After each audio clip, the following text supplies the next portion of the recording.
Well, I think it's very interesting that we know from historical records that cannabis has been used for literally thousands of years, and nobody has ever reported any bad effects from the use of it.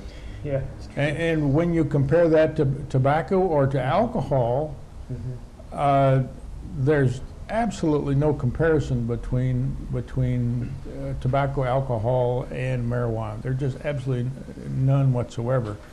And the statement that that marijuana is a gateway drug to heroin or cocaine or whatever, this was verbally thrashed by the Institute of Medicine that said there was no evidence whatsoever that this was the case.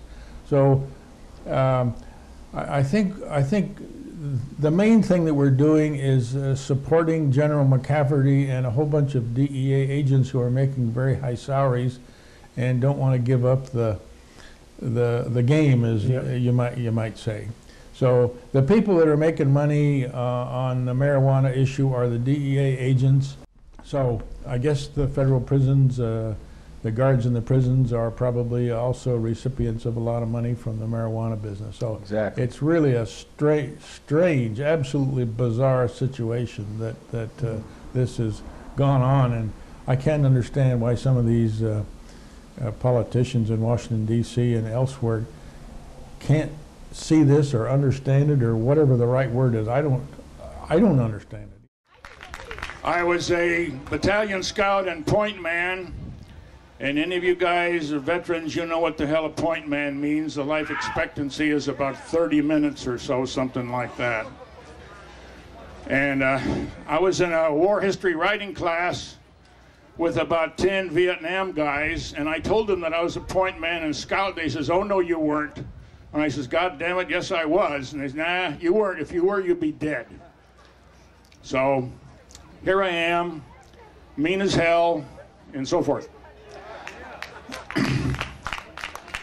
How many of you read the story in the Oregonian last week about the DEA trying to get hold of your patient's charts? How many of you raise your hands? You read that? Well, let me tell you, the DEA skunks and the local cops are all going crazy because you bastards have permits to use marijuana.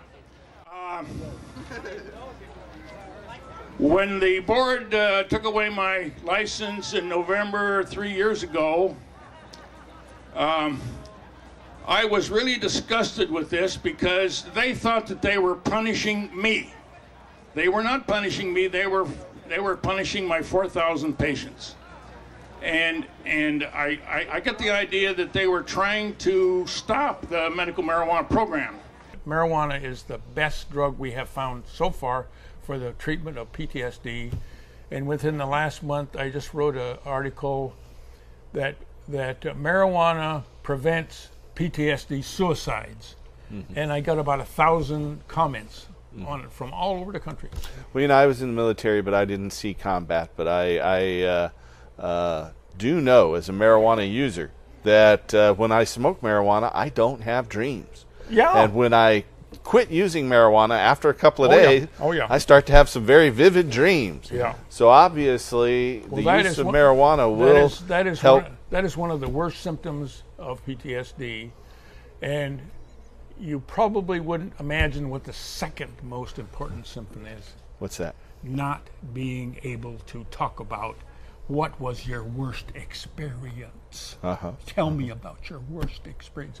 Bam! Just like so. Did you feel that way after World War II? I know you went through a lot of very traumatic experiences in fighting your way into Germany and meeting up with the Russians there. My first day, I was committed to combat. I got in an artillery barrage that just blew the hell out of this little town where I was, and the next day they hit me with a mortar barrage. And when we crossed the Rhine River, I got strafed by German planes. I got strafed by American planes. We lost 150 men in less than an hour. Out of how many? 150 out of our battalion. And a battalion is what, about 1,000? About 1,000. So 150 out of 1,000. That's a pretty heavy attrition rate. 15% in an hour. We had my battalion, my division, had the worst casualties crossing the Rhine River.